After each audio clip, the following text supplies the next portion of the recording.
have created.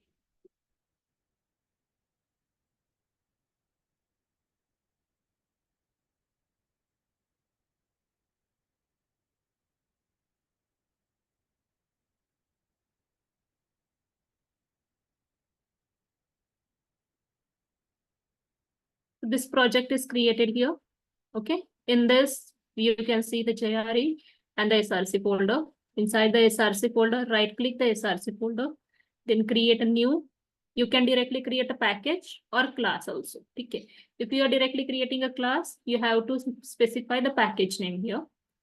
Okay. Instead of this, you can give any other name also and the name of your class which you want to add. Suppose I am giving the test class. So you can see inside the SRC folder, this JFG package is created, and inside that, the Java file is created. Inside, if you want to create new classes in this package itself, just right click and create a new class. So you can directly creating the class inside the same package mentioned here. Okay. If you want to create a new class inside another package, don't need to create the package itself. You can use the class directly.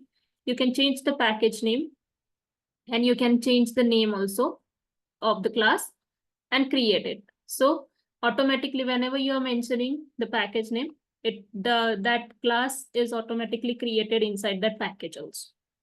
Clear? Yes. Thank you. Thank you. Okay. Okay, everyone. In the last session, we have seen class and object concept. Today, we are going to see the OOPS concept. That is, what is mean by object-oriented programming concepts? What are the 4 pillars of the OOPS? That is abstraction, encapsulation, inheritance, and polymorphism. We are going to learn all these concepts in detail. Practically, we are going to learn these concepts later. This is just a theoretical part, just to understand how these 4 pillars of the OOPS we are going to use with these classes and objects concept and benefits of the OOPS paradigm. Okay, till here, anyone has any doubt? Anyone know what do you mean by OOPS concepts? What is object-oriented programming? Can you explain?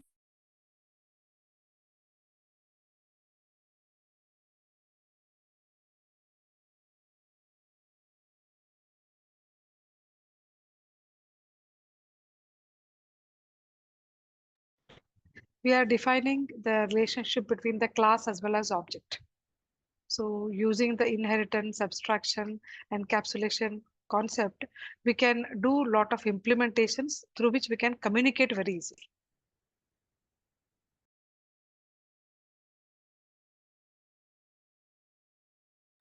Okay, any other?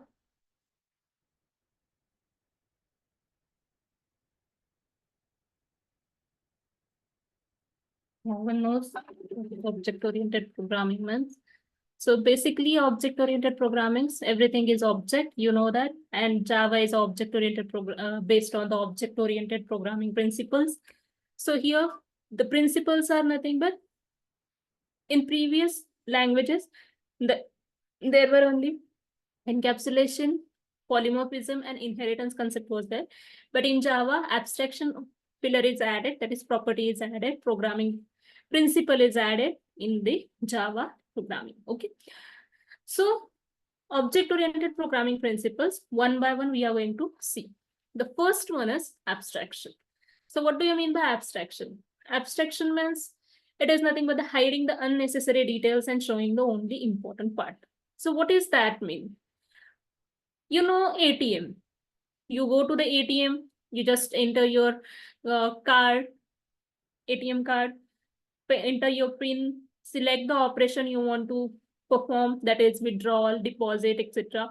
And then you can take out the money, take out the slip, remove the card, and go, right? You don't know exactly how the ATM machine is working, how that operations are performing. You are just selecting the operations.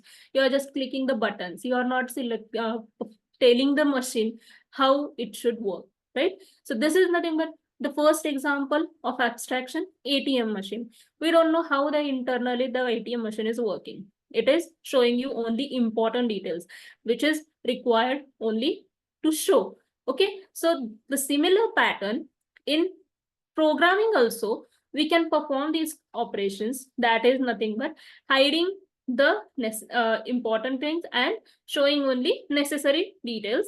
That operation is we are going to perform with the help of abstraction concept. In Java, we can perform or achieve the abstraction concept with two ways.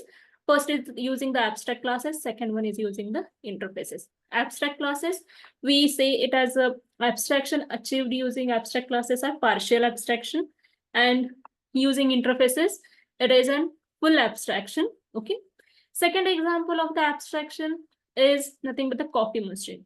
Similarly, we are putting coffee, sugar, milk, powder, etc.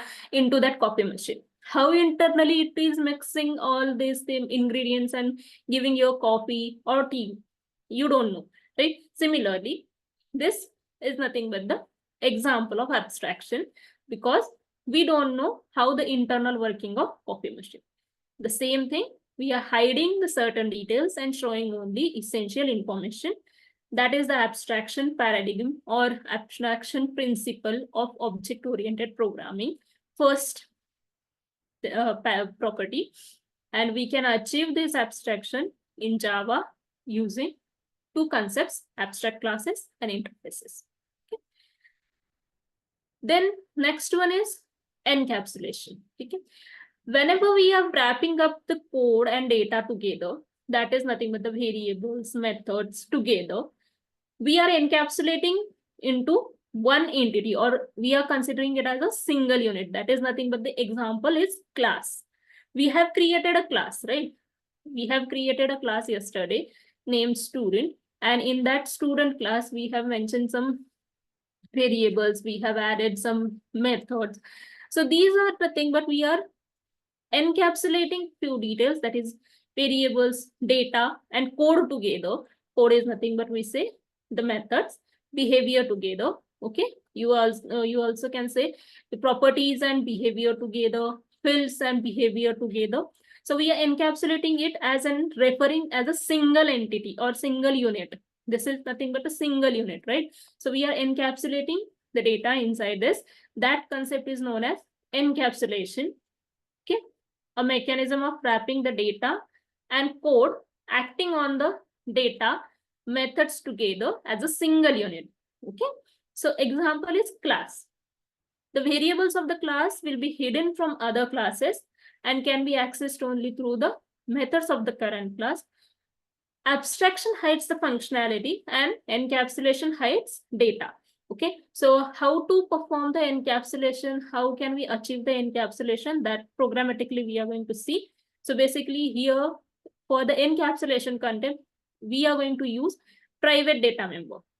Okay, so same example of encapsulation, basic capsule information, right? So the medicine capsule, in that all the medicines are kept together and we are taking as a capsule itself, that is a medicine, right? So this nothing but all the class is an encapsulated entity or a single unit. Inside that you are adding the methods, you are creating the variables. So class is also an example of encapsulation concept. Similarly, we can see another example, that is there is a class car. We have already created few members and methods also in this.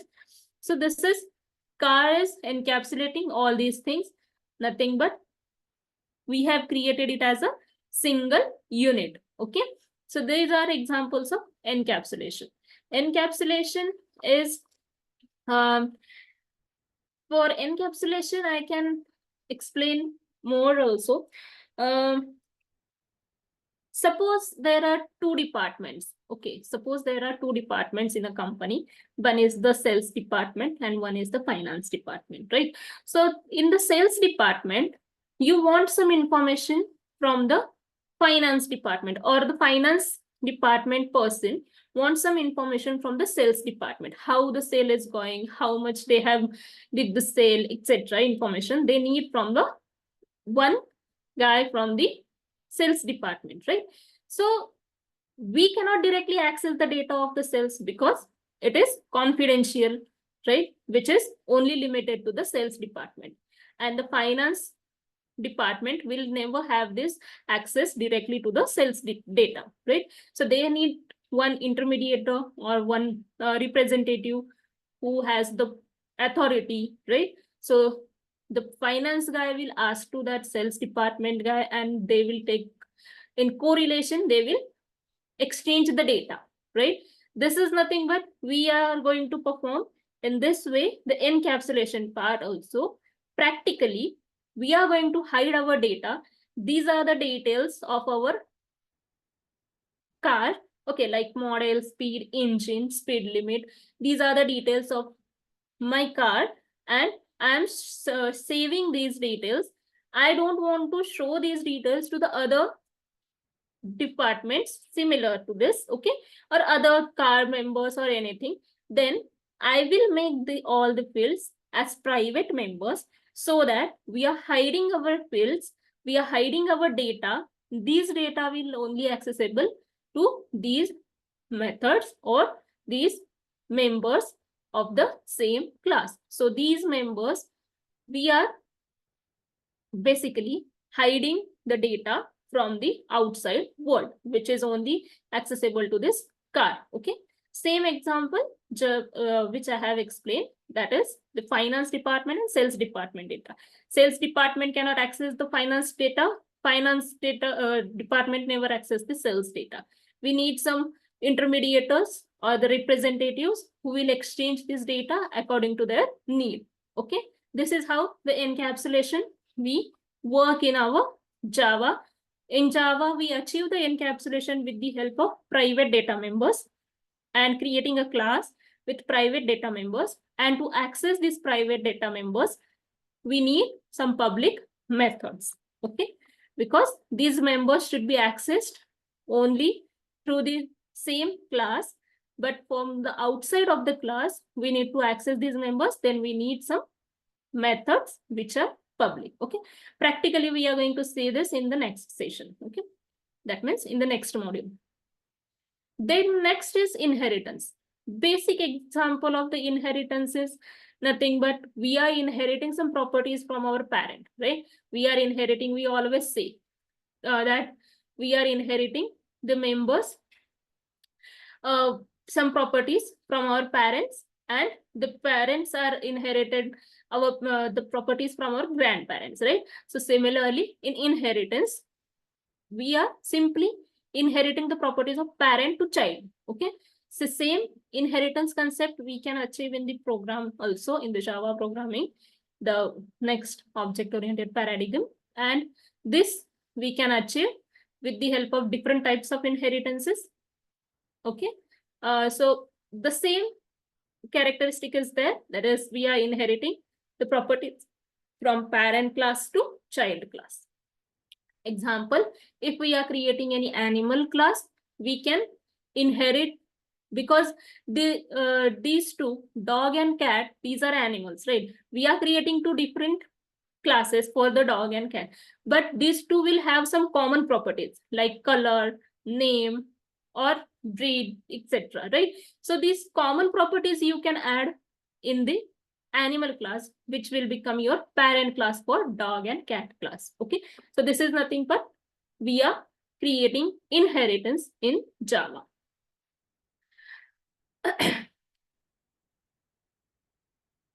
Last one is the polymorphism.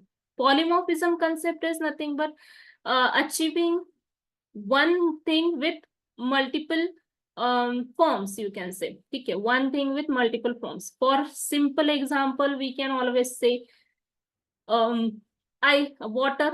If we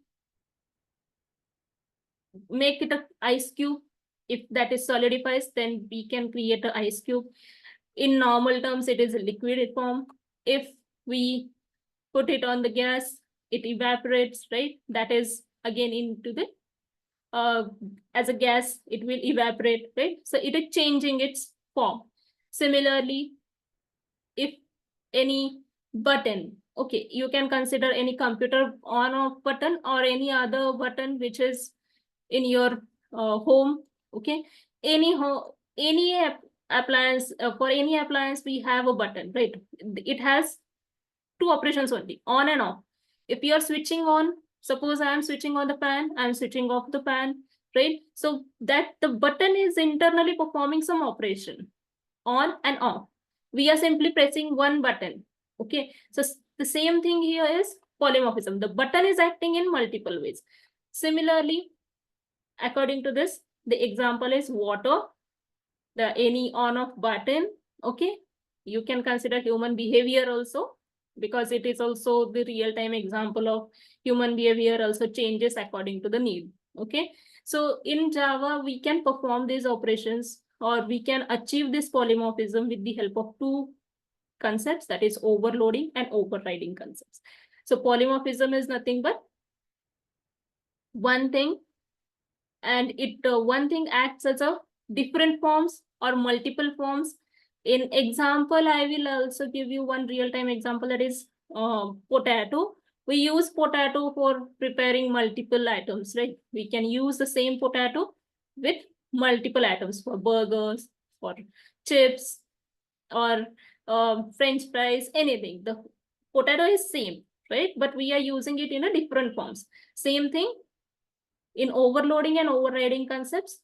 The same code, block of code, we are going to use it for performing different actions. Okay, so this is how we achieve the polymorphism in Java. So in interview, you may get asked what how you can achieve this, or these real-time examples also. So you must be able to know these concepts. Okay, so we will revise once. Abstraction, which hides the unnecessary details and showing only important part. The example of this abstraction is ATM machine. Okay, and coffee machine, tea making machine, anything. Encapsulation, it is nothing but the wrapping up of the data and code together on the data together as a single unit. Example you can give as a medicinal capsule or class, and you can also give the encapsulation any class example, like we have given here car example. We can achieve okay, so in abstraction we can achieve the abstraction using abstract classes and interfaces. Encapsulation we can achieve by creating the private data members and public methods to access these private members. Third one is inheritance. It is nothing but the mechanism of acquiring the properties of parent class into child class, or you can say another class into one class. Yeah. The example is you can give an parent, the properties from parent to child, or grandparent to child, grandparent to parent, anything. Okay. The polymorphism concept is by which we can perform a single action in different ways. We can achieve the polymorphism in Java in two ways: overloading concept and overriding concept. Okay, clear? So as we have seen, the access modifier, we are creating the private data members in encapsulation to hide the details from the outside classes, any other classes. And to access these private data members, we need to create public methods. These methods are known as getter setter methods or accessor mutator methods. Okay, so these methods we are going to see in practical directly. Clear?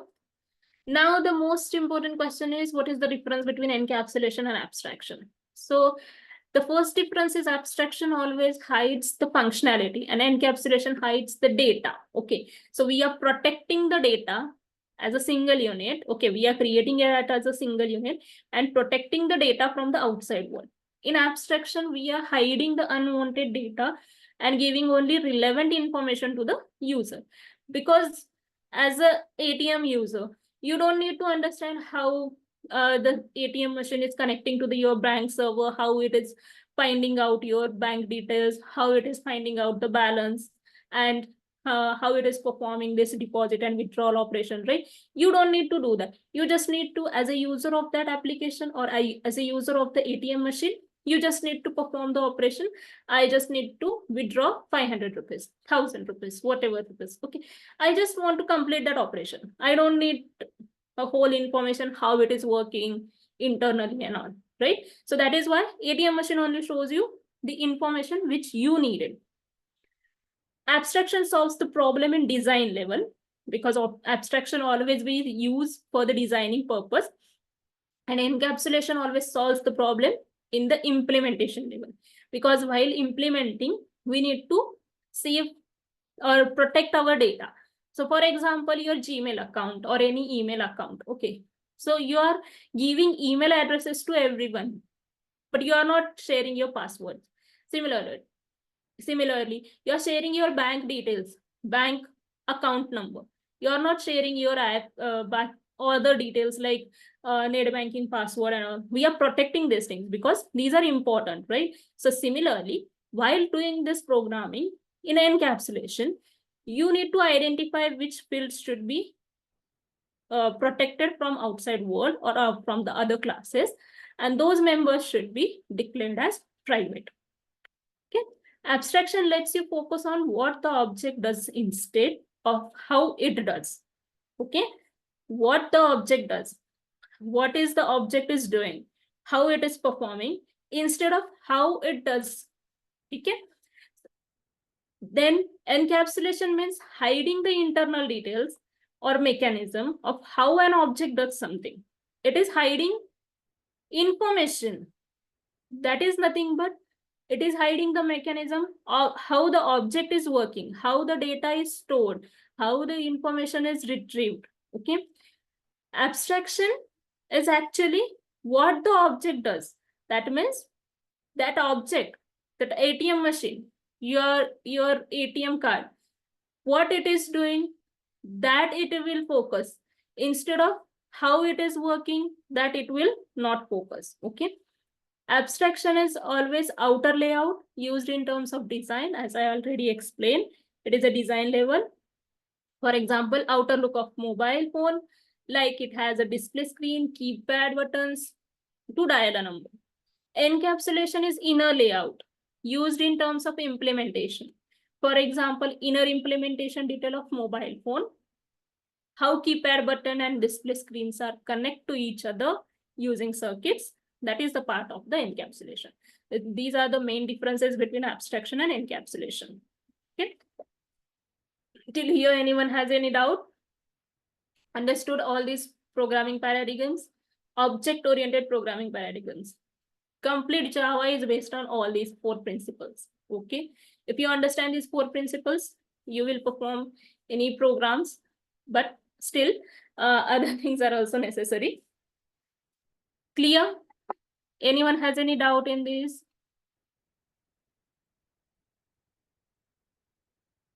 Understood all these programming principles? Mostly all the object-oriented programming has the same type of principles. Okay. One, the abstraction, polymorphism, inheritance, and encapsulation. If you understand these concepts, then you can perform the practicals, or you can understand the other programming languages, programming principles also very easily. So I hope everyone understood this. We will go forward with the next example. Next module.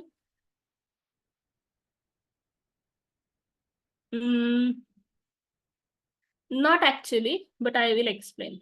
Okay. So with this, we have completed the 7th module, object-oriented programming. That was only the theoretical part. Now we are going to forward with the next module, module 8, functions and constructors. So for functions and constructor, in this module, we are going to learn what is a method or function in Java, different types of constructors, what are the constructors, then overloading concepts, the polymorphism concept, and the static variable method and block concepts. Okay. So from here, actually, your programming will be starting. Okay. So in detail, the program will be starting from this module. So first of all, a method. A method is a way to perform some task. Okay. So whenever you want to perform some task, that can be repeated task or anything, one-time task. You can simply create a block of code or a collection of statements or a set of code grouped together to perform a certain task or operation. Okay, that is known as a method. Till now, we have created multiple methods, but still, I will show you.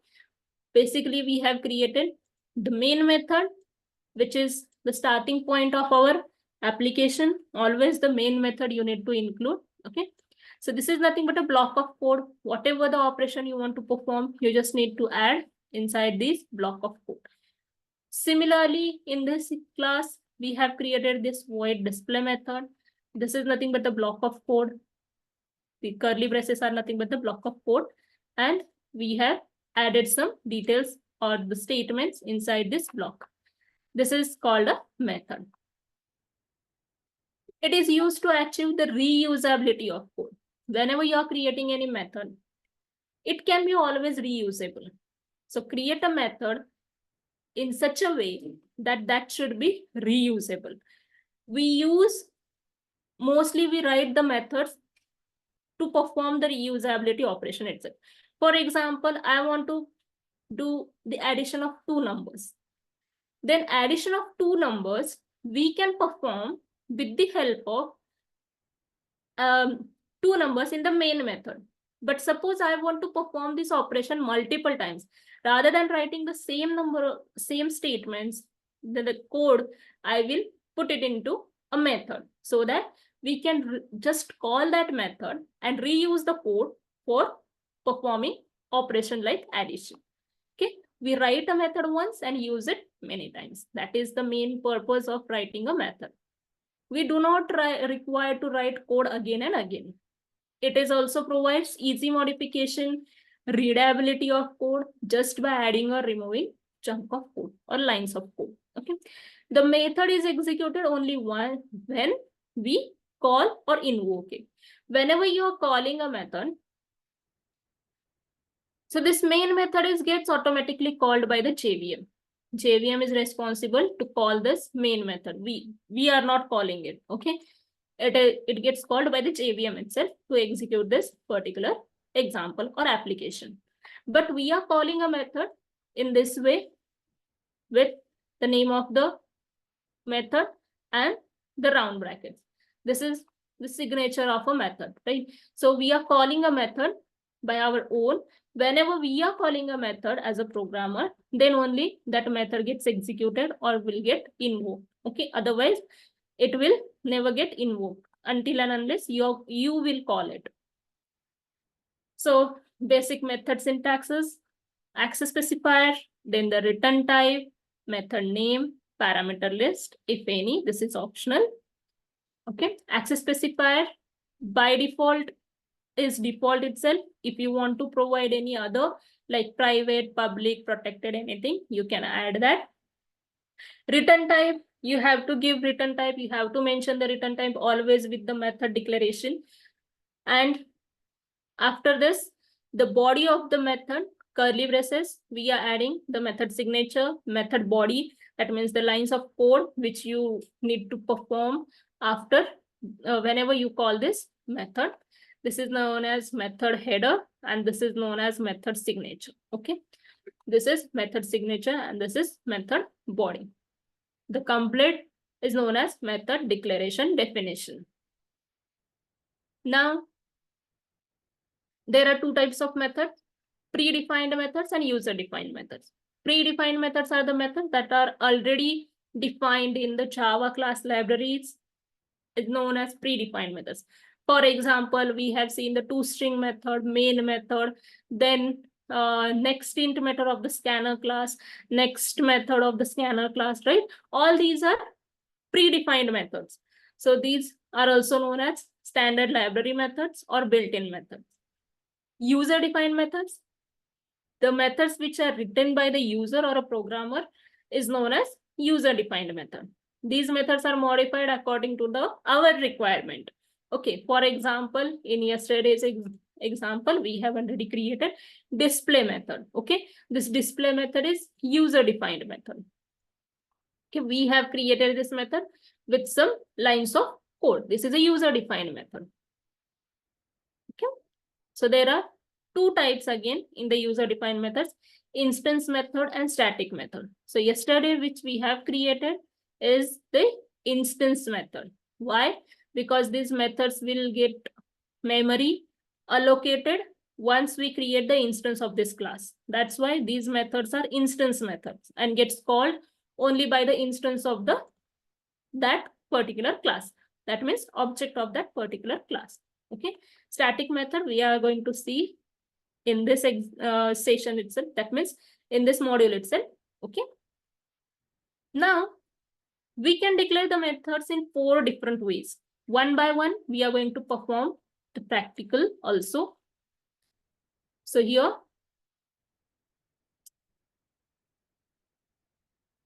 I am creating inside the StuValley project.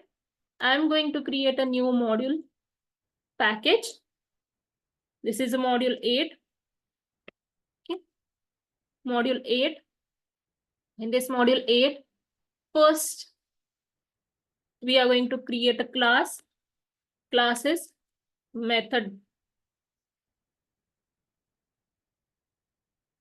declaration, public static void main method also I am including in this.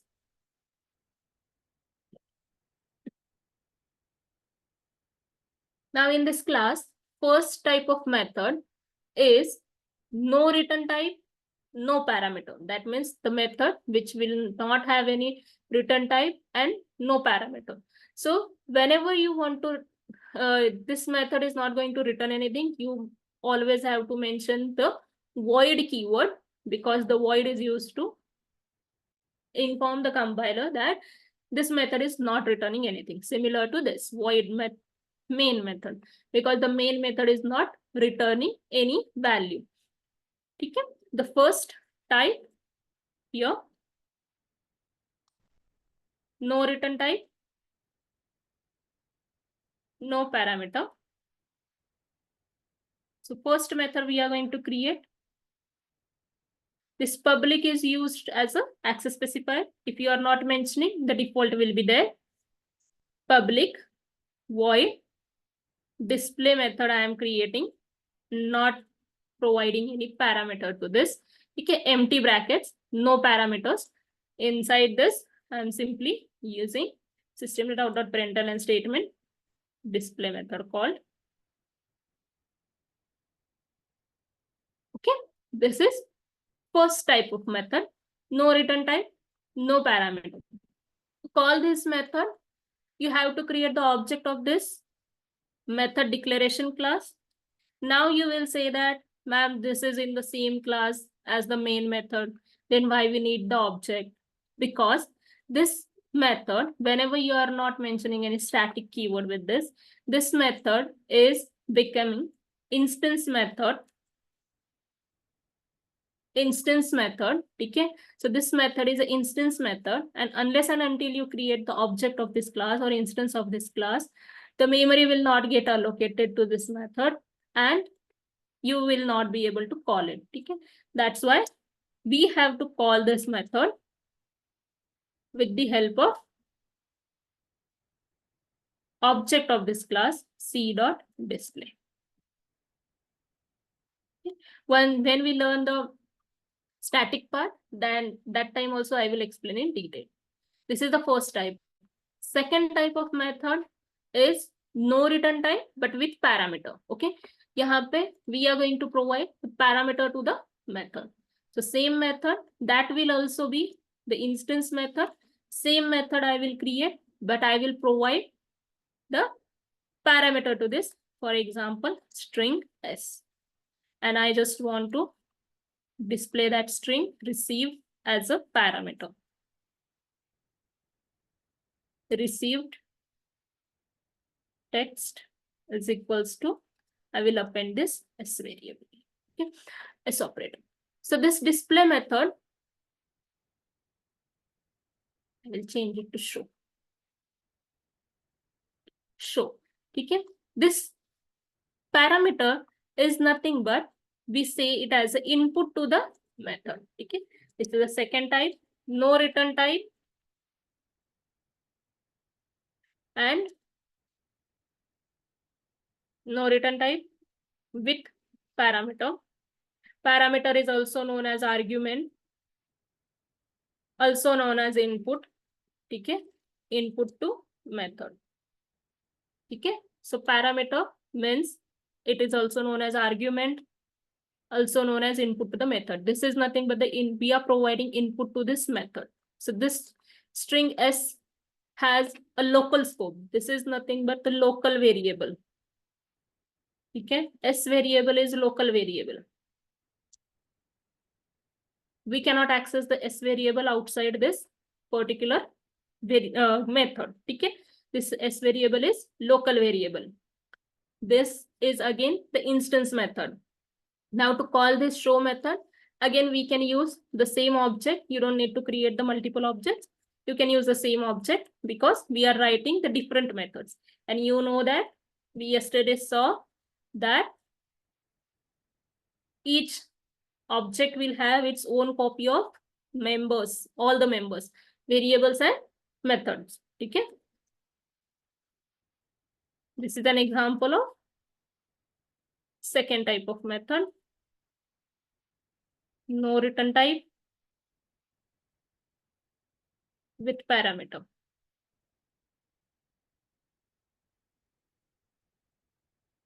Okay. So whenever we are calling this, I will execute the program now. So you can see the two statements will be displayed as output. That is the first display method call. Received text. Here I have appended the text as variable.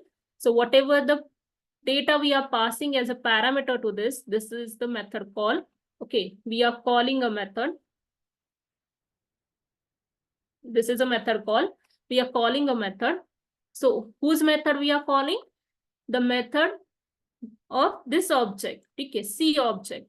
If we have created another object, method declaration, suppose D is the object, and you're calling D.display, then the memory allocated for the D object will have its own copy of display method. Data will be same according to this. Okay, this for show it will be different because we are passing input to this method. This is compulsory. If you have given any parameter, you have to pass some data to this particular method call. Okay, like this. Now I am calling D.show method. Okay, if I don't want to give any value, then it will give you error. So you must have to give some value to this argument, which is of string type. So I will give here calling show method of second object D. Okay. So once we execute this again, then we will get the different output for the second method, show method, because we are taking the input parameter to this show. We have passed the data and that data is reflected here when the method gets called. Okay, so whenever you're calling the method with any parameter, this data gets stored here. While calling, it will get stored here into the string s variable, and we are using this s variable to display the information. That's why this show method, c.show method and d.show method call will be different, because object will have its own copy of these two methods. Okay, that is possible because these are instance methods. These are two types we have seen up till now. Any doubt till here? Understood these two types of method declaration? Basic method declaration we have seen. Clear?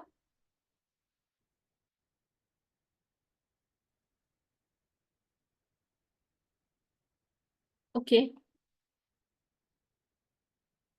Now we will go forward with the third declaration way. With return type, no parameter. Okay. So here, return type we have to mention, and there is no need of mentioning any parameter. Those are optional. Okay. So we will create Another method, public. Here I am going to create one method with addition. Okay. The return type is integer. Name of the method I am using add.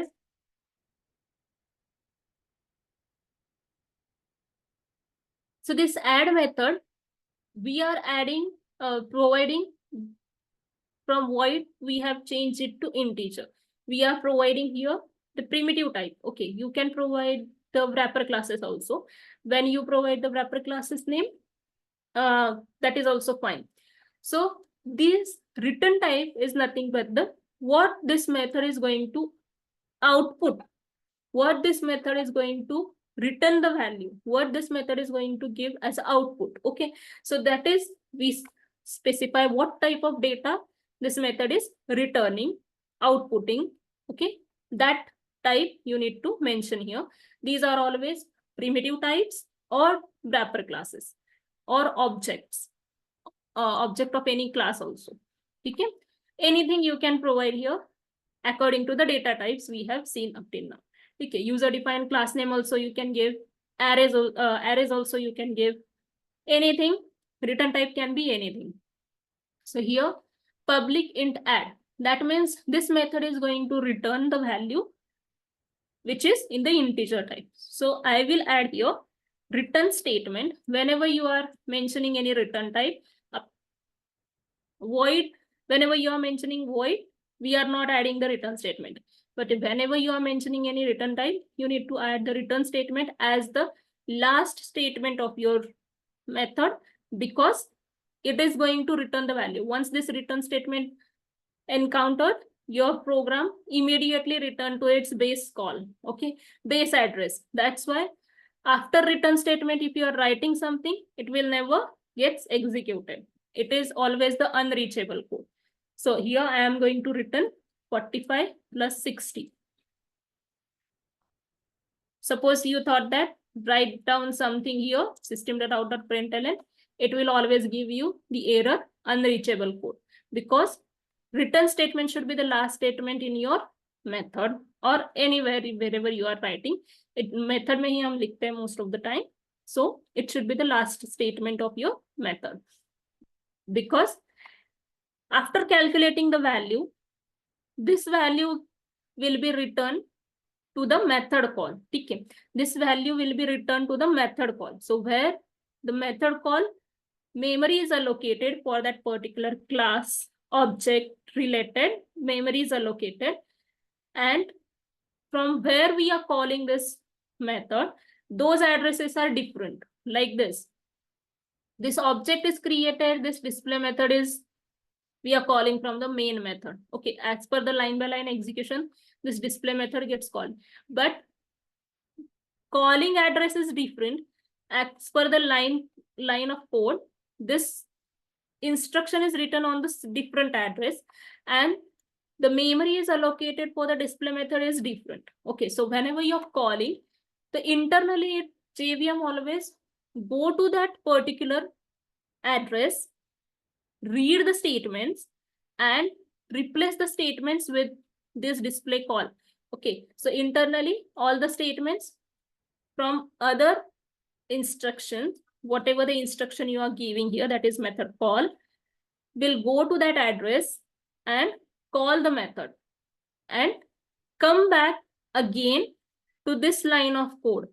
Okay, that is why whenever you are returning data, it will always come back to the same line of code from where you have called this method. So here I am calling this method c.add, and here also I am calling this method d.add. There is no point. This add method is performing the addition operation. These are hard-coded values. So these two methods will give you the same output. But this is a return statement.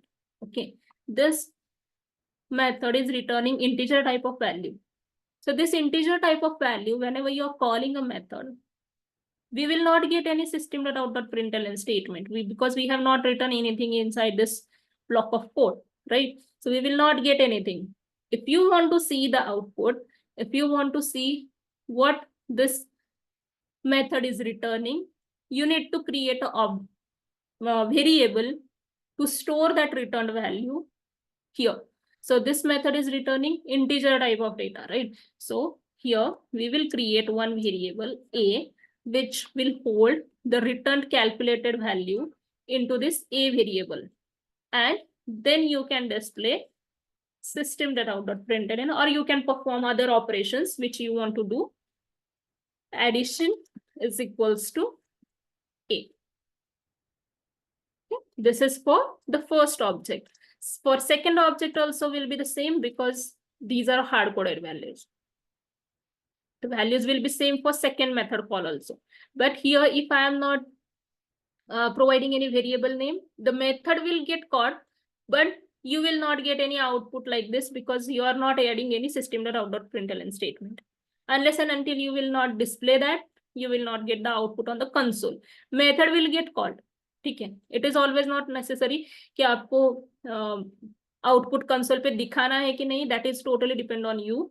If you want to show the output on the console, then use the system.out.println statement or the variable name.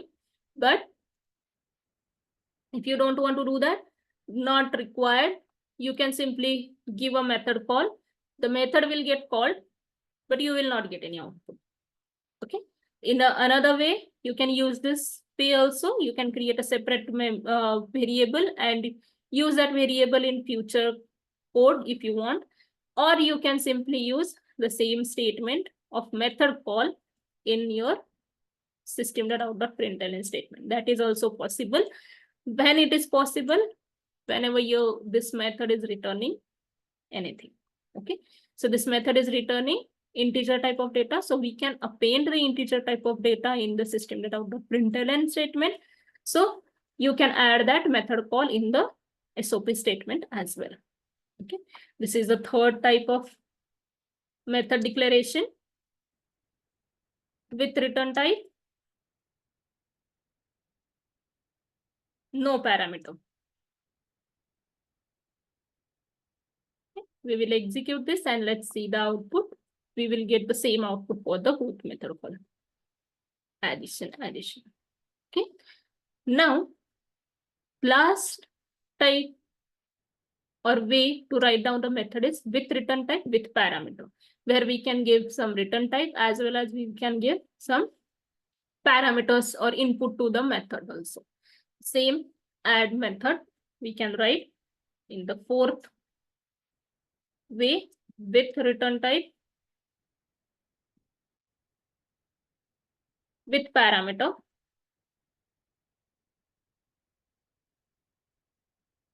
Public integer itself. I am going to perform square operation. Okay. I'm going to give one number as an input to this method. This number, again, the local variable. We have to calculate the square of any number. Square means same number we are multiplying with it, right? So we can directly use return statement. Return number multiplied by number. Okay, you can use this, or you can, here one more thing, you can create one variable to perform this operation, square number, and you can return that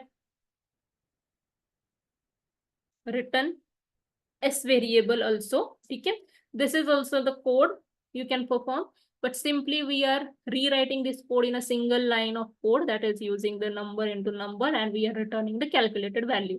Okay, you don't need to create any separate variable to store the data and returning the same variable value. It is not necessary. Okay, because anyhow the calculated value is going to return and we need to store that into one variable by default. Okay, so here the square method, we are providing one parameter, one argument, one input to this method. You can give n number of inputs. Okay, there is no limitation. Basically, you can give any number of values as an input or parameter provide to this method, any method, but the method should always return a single value. Okay, method should always return a single value. It can be array, object, anything, but it should be single. You cannot return like this. Multiple values cannot be returned. Okay, we never use comma in the return statement. We always use a single value should be returned. So we will call this square method. Now for these two different objects, we may get the different outputs based on the input parameter. So this instance methods will have its own copy, and those will get called as per the input provided, and we will get the output as per the input provided. Okay, so here we will create one variable s to call the method s dot square, sorry, c dot square. I'm providing the value 94 to this. So we will get the square of 94, and we will display in a similar way. If you want to see the output on the console, you must need to use SOP statement. Square of 94 is equals to this s variable value. Okay. Then here in using the second object, you can call directly similar to this, square of any number. Here I am going to give 36 as value, square of 36. We can directly call the method here, square of 36, and pass the parameter. So when whatever the value you are passing to this method, it will calculate the square of that number, and it will give you the proper output, which will be different for these two objects. So you can create n number of objects. You can call these methods n number of times. It is never have any multiple times you can call. Basically, there is no limitation for calling the same method. So this method, if you want to call multiple times, you can call it just using the statement display. Okay, you can call n number of times. There is it is nothing but the reusable code, and it is written only once. You can call that multiple times. That is the main purpose of writing any method. Okay, so if you want to change some addition related code, you can simply do that here. You don't need to change everywhere. If you are doing this addition in this main method or any other class, then you don't need to write that method again and again, or the code again and again. You can simply change whatever the changes are needed here itself, and you can call this method from anywhere. As this add method is public method, which is instance method, but public method. So you can call this method from any other class also, just by creating the object of this class. Okay, सिर्फ जैसे यहाँ पे object create किया है हमने and method को call किया है, वैसे ही आपको ऑब्जेक्ट क्रिएट करके मेथड्स को कॉल आप कहीं से भी कर सकते हो, because these are public methods, and whatever the changes you are doing here for this add method, that will be reflected everywhere wherever you are calling that method. ठीक है, जहां पे भी कॉल किया है सब जगह पे आपको वो चेंजेस दिखाई देंगे. फॉर एग्जाम्पल, अगर मुझे इनपुट लेना है यूजर से, so I will use scanner reference here, new scanner, system.in,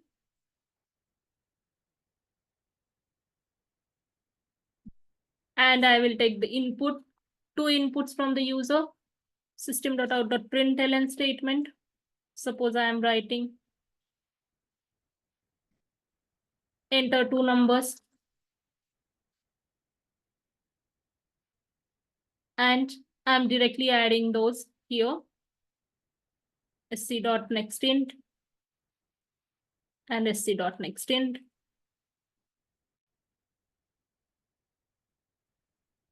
That's it. I'm changing this code here itself. I don't need to change anywhere. I will simply execute this. So for all the add calls, it will always wait for user inputs. Okay, so this is all about method. Any doubt?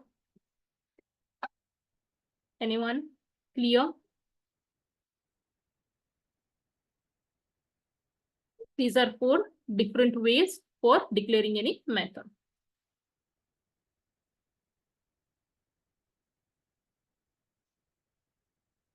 Anyone want to ask anything? These are all instance methods. You can create with this type of declaration type of methods. We can create the static methods as well. Okay. It is not compulsory that we are using these declaration types only for the instance methods. No. With these declaration ways, you can create the static methods also, like the main method. Okay. The main method, which is already defined. You just need to add the static keyword to all these methods. You can create the static methods also with these 4 different types as well. Next type is recursion. Okay. Method type is recursion. Recursion means calling a same method to a same method. Okay. Calling a same method basically. We can perform this task by creating a method recursively. For example, I'm going to create one method, public. It will have a return type. It is normal return type like a data type, okay, integer. I'm going to create this method as a calculate sum of natural number. I will change the name. Sum of natural numbers is the name of the method. It will take one input number. Okay. Till this number, we want to perform the addition of the values. Okay. So suppose here I'm going to create one variable sum, assigning it to 0, and at the end statement, we will be returning this sum variable value. Okay. So what exactly we need to perform here? We suppose the n variable value is 10. Then we have to calculate 0 plus 1 plus 2 plus 3 plus 4 plus 5 plus 6 plus 7 plus 8 plus 9 plus 10. Okay. So whatever the output of this addition, we are going to store into the sum variable, and that sum value we are going to return. This we are performing as a recursion. This is a normal method. I will show you the same method with recursion. Okay. This is a normal method. If I want to perform this, we will simply need one for loop.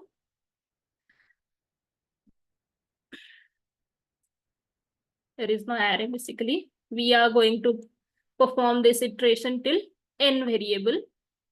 जो value है वहां तक जाना चाहिए. And we are going to perform the sum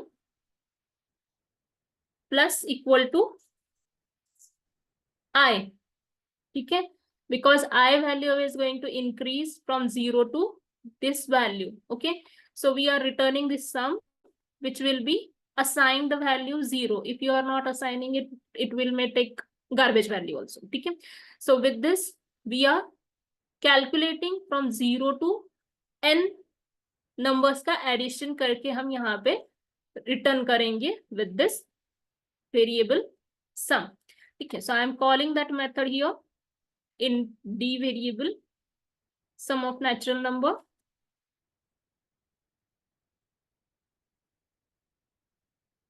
Sum of natural number till 10. Okay. Till 10. So we will call the method D dot sum of natural number. I'm passing the value as 10. This method returns, that's why I'm adding here.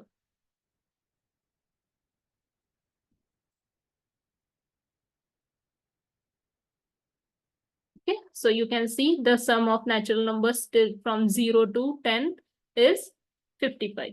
Okay. The same method you can rewrite using recursion part. So the method is type is recursion. I will copy the same method. Okay, what we are going to change that I will explain. So sum of natural numbers. I'm adding recursion part here. Okay, this variable value will be same. Okay, now you know what to perform. Now for this for loop, we will be changing this condition with a if condition, and we will call the same method multiple times. Okay, so what exactly we are going to call? First, we will write down the condition. What is that condition? I should be less than equal to n. But we will reverse this condition. Here, we will use I should be greater than equal to 0. Sorry, equal to 0, not greater than, equal to 0. If I value is 0, so here using the same for loop I am explaining, we will change the variable names later. Okay, if I equal to 0, then we want to return the same method call. Okay, same method call. What value we need to pass here, that I will explain. Same for this for loop. To keep it iterating, we need to change this return statement with, again, instead of the variable name, we will use sum of natural numbers with recursion, and here we are going to add the next method call with n-1 value. That means we are basically this loop we are changing from 0, instead of 0 I am assigning it to n, and instead of this condition I am checking it's equal to 0, and instead of incrementing I will be decrementing the loop. So if we perform this operation reversely, same part we are doing here. Here we are returning sum of natural number. We are calling the same method with n-1 value. Okay, that means current value is n, and next value will be n-1. But we want to perform the addition. This code should be there somewhere, right?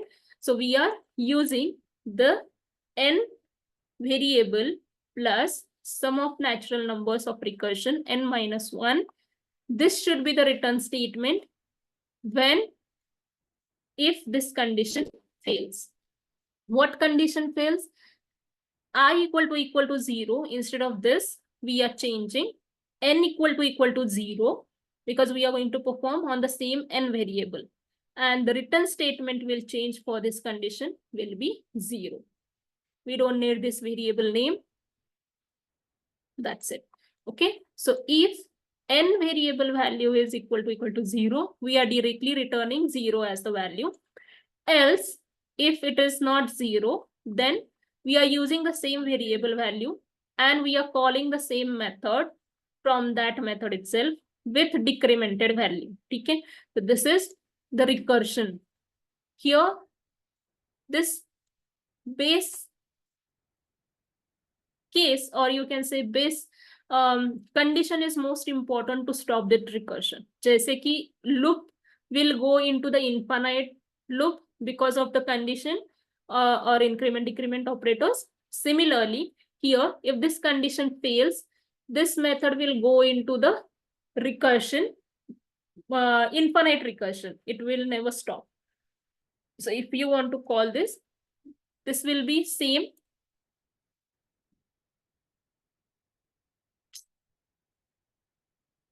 I will call C dot sum of natural number with recursion. I am passing the value 50. Okay. This will return some value. We will save it into one variable.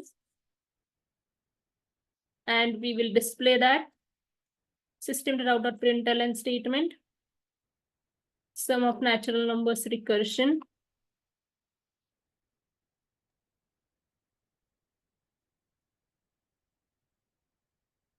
Using recursion. till 50 is equals to this variable, some variable value I am going to display. We will execute. So you can see the output here till 50. From 0 to 50 using recursion, we are getting the 1275 as the output. And this is till 10, we are getting 55 as the normal method we have created. Okay, so ये normal method है. You can replace it with recursion. For each and every method, we never create the recursion method, recursive methods. Okay, these are also known as recursive methods. And the concept is recursion. Okay, recursion or recursive means we are calling the same method from the same method. Okay. Only when there is a possibility of breaking the recursion with some particular condition, then only we create the recursive methods, otherwise not. Clear? Any doubt? So with this, we have completed your method part. Anyone has any doubt in this? Okay. Thank you, everyone. We will end our session for today here, and we will be seeing the method overloading concept in the next session. You may leave. Thank you, everyone. Ma'am, you may stop the recording and end the session. Thank you.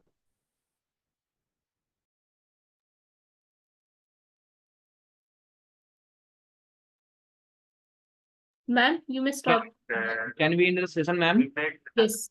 Yeah, Thank okay. you. Thank you.